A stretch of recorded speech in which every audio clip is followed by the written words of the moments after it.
sera intéressant de voir le départ parce que Guy Verdon, qui est un grand favori, voulait une position très particulière au départ. Voyons voir si ce sera bon de justesse.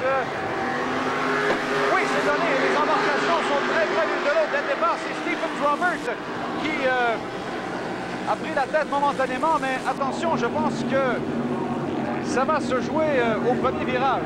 Qui est en tête? C'est Verdon. Bon, voilà. Et c'est Steven qui est deuxième. Verdon qui a fait une manœuvre presque incroyable au départ pour se faufiler et prendre un bon départ. Oui, Verdon qui nous l'avait dit, il voulait absolument avoir une position bien choisie, non pas nécessairement à l'intérieur au départ, au contraire, il voulait être à peu près 3e, 4e ou 5e, en tout cas au milieu du peloton, dès que le coup de canon est donné, pour pouvoir être propulsé en tête et négocier le premier le virage. Et c'est ce qu'il a fait.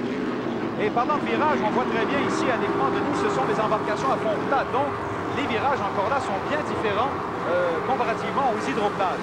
Oui, les embarcations coulent littéralement, ils collent sur l'eau et ils tournent comme sur un dissous.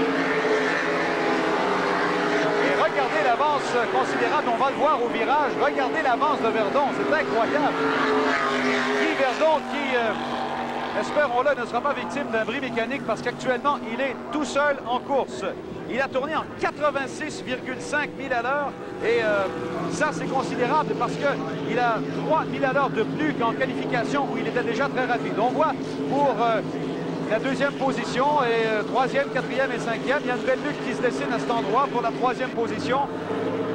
On revient au meneur Guy Verdon qui, dans le virage ouest, le négocie tout à fait seul. Embarcation numéro 99, surnommé Eddie Stream. Guy Verdon qui complète son deuxième tour. Alors, il Pierre, semble très à l'aise.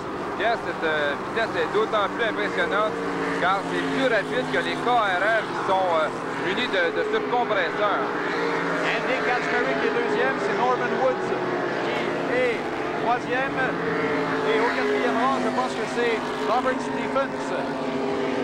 Et il faut peut-être souligner qu'un ancien joueur de football des Alouettes de Montréal est dans cette course. C'est Gordon Judges, l'embarcation numéro 75.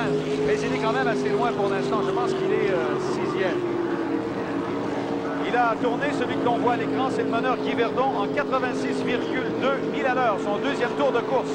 Il regarde à sa gauche légèrement pour constater qu'il a une avance considérable encore une fois. Sa mécanique semble impeccable de Denis, alors que Guy Verdon complète maintenant son troisième tour.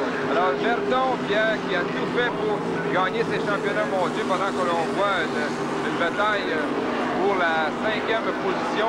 Est-ce que c'est Judges? Attendons voir. C'est Robert Stevens. C'est Stevens, vous avez raison. Embarcation 19. Ainsi que Rick Johnson. Oui. Alors, je disais... Gordon Judges vient de passer devant nous. Il est 7e présentement. Je disais, Pierre, que Verdon s'est fait bâtir un moteur de 30 000 $ exprès pour ses championnats mondiaux. Avec ce moteur, il a gagné les Eastern Divisionals à Raleigh il y a 2 semaines. Il avait battu tous les Américains et là, il est en train d'enlever le titre mondial. Et il est tellement sûr de sa position qu'il a ralenti la vitesse. Évidemment, il doit préserver sa mécanique pour la deuxième finale. Le voici donc qui négocie la dernière portion du parcours. Une avance incroyable, une domination complète pour le Québécois Guy Verdon de Sorel qui vient de facilement remporter cette première finale. Au deuxième rang, c'est Andy Kaczmarek. Au troisième rang, Norman Woods. Au volant de l'embarcation de Gambler, voici donc le gagnant de cette première finale dans la catégorie Can-Am Pro Stock, Guy Verdon de Sorel.